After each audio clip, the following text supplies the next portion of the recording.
godaansa abdiin qabnu diraama reediyoo kana godaansa seeraan alaa irratti ijarra baasuudhaan ispoonsara godhee kan isiniif dhiyeesse dhaabbata miti mootummaa Search for Common Ground Daariktarri Sharmarkee Adamiin kan qophaa'edha.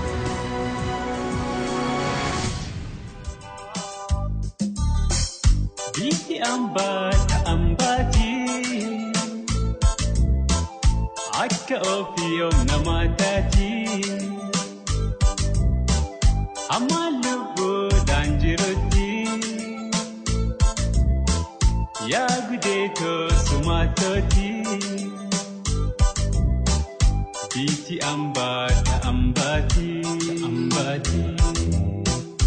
akka ofiyom namatati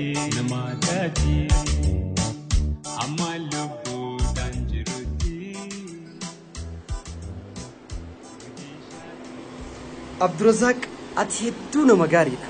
Rabbiin xiyyaarraan tana namoota Yemanoota kan hedduu garaan isaanii laafaa wajjin Rabbii wal na barsiise. Garuutu gaafii takka si gaafadhu mara kon qabu. Maali fi ummanni karaa kana konkolaataa oofu yeroonii fi nuti nufuudha jennuun maali fi nuti dansa qarshiillee bara isiniif kafallaa osoo jennuun nu dhiisanii nu bira kutanii. Ani karaa irratti dalagaa ture nama hedduun gargaaraa ture. Dargaggoo Itoophiyaa tokko Idris jedhamu rakkina narra fide sanbooda ilma namaa gargaaruun hin dhiise. Hayi Idris kun eenyu jechuun rakkoo akkamii akka inni sirra fide? Idris jechuun lammii Itoophiyaati. Inni osoo karaa deemuutiin gargaare eegaan gargaare booda rakkina guddaa narra fide waan nama fuudhuu jibbeefis seenaa isaa yeroon si hime booda hedduu siif gala.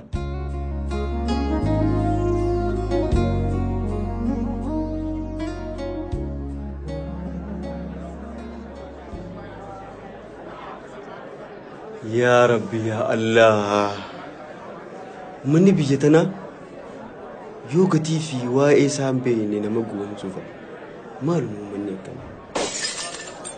Maali yaa horiyaa maali dura laaltu maala laaltu dura maali burcuqoon irraa cabsitee bar dhiifama beekeeti miti.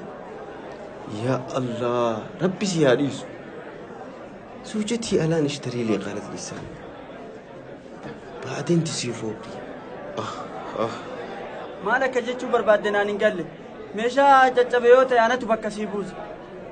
Ififuu nama karaa deemu maal bakka naa buustu? Dhugaa keeti torbee sadii guutuu miila kootiin Suudii dhaqa jedhee hamma asiitti deemaa ture. Konkolaatonni heddinuu maallaqa waan ani hin qabneef na yaabbisuu didan. Birciqqoo cabsuu keetirraas wanni na gaddisiise biyya namaa dhuftee akkana ta'uu keeti. Maal haa goonu jetteeti jiruuf jireenya gadaddootu akka itti jiraannu dhabnee waan irra jiraannu dhabnee akka biyyarraa yaanu kan nu taasise kanaaf jecha biyyarraa yaane. Ati amma rakkattee biyyarraa baate? Eeyan. Wayyaa Allah oggaa laalannis qaamni daadarkaawee jira hedduu nama naasisa. Mee kottu qorimee karaa harat kana waan hin deemuuf jecha hangata akkasiin gaggeessa. Sababa na yaabbachiiftee fi poolisoota akka rakkoo sirratti uuman hin fedhu. Anaaf jechas ati akka mana hidhaati seentu hin barbaadu. Nan beektu Abdurazaq naan jaam maqaa kiyya. Poolisoonni keellaa hundinuu na harka jiran.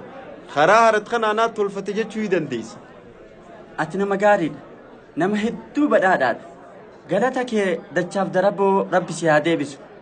Maqaa koo Idris naan jedhan. Kootis Abdurazaq naan jaan. Wal barnoota gaarii. Barnoota gaarii. Asii hamma aradii fageenya hammamii nu deemsise? Abshir jay yeroo gabaabaadha hankuma yeroo lamaa takka deemnaati.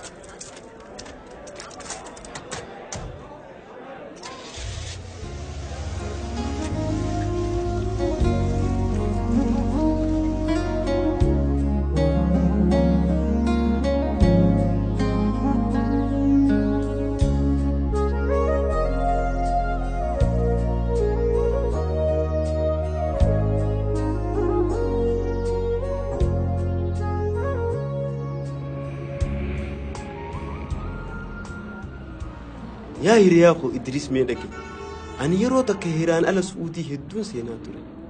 Anuma qaban anuma gaddeebisan anuma qaban anuma gaddeebisan booddee dallaalonni maallaqa xiyyanarraa fixanii hunoo lafa na qabachiisanii biyyattii keessatti kunoo shufeerummaa tana dalagachuu jiru.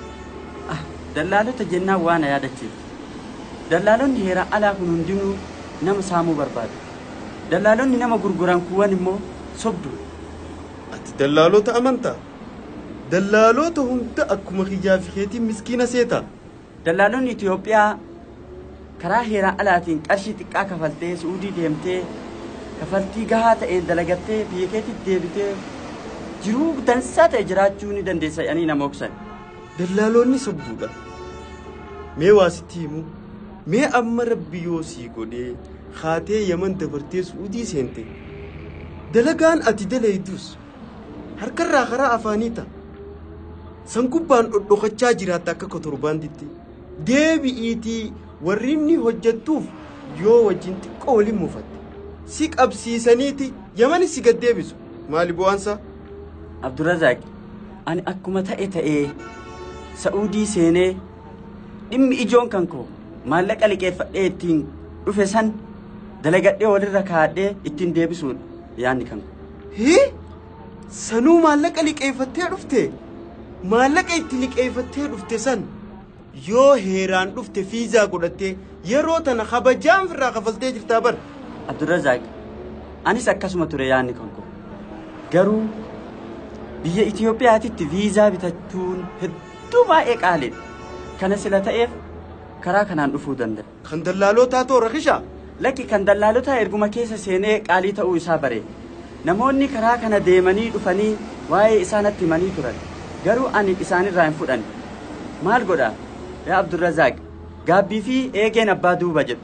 Dallaalonni maal taate makiinaan hoo sirraa? Maal sirraa balleeffamte? Lakki makiinaan irraa balleeffamneeti gommaan irraa ciise. Mee waan itti ni qabdaa? Mee naalaan biyyoo qabaate? Kana taatu nagayaa miti. Hoodho. Dhugoo hanqaan seeneedha yaa Jamiil keenya. Lakki kuni rakkinaa miti. Itti fayyadame lamaan qabaata. Lammii Itoophiyaa fakkaata nama karaa Suudiidhaa deemu. Taariiba eegalte. Lakki taariiban eegalle Idris Jaama maqaan saachuu. Garuu ati ogummaa maal qaba? Maal jechuu akka ati barbaadde naaf hin galle. Ogummaa jechuun kiyya harkaa maal hojjechuu dandeessa?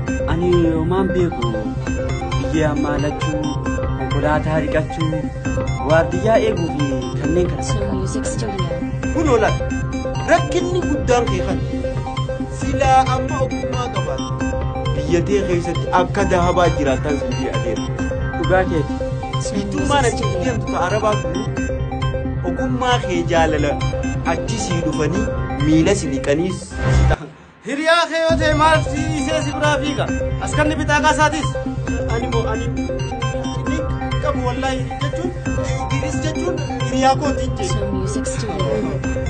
Maal jette hiriyaa kiyyaatti? Ati nama seeraan ala warra Suudii nama geessanii miti. Lakki ani khayri dalagadatti malee waan akkasii maqaa qabu masaaqinaan jaallu namuu na beeka miskiina ani. Waan gaariin hojjedheetteeti. Itoophiyaadhaaf Yaman geessisanii kan isiniif qophaa'edha. Daariktarri Sharmarkee Adamiin kan qophaa'edha. Qopheessaan waliigalaa mana muuziqaa Yamaniin kan dhiyaatedha. Waan nu dhaggeeffattaniif galatoomaa isin jenna.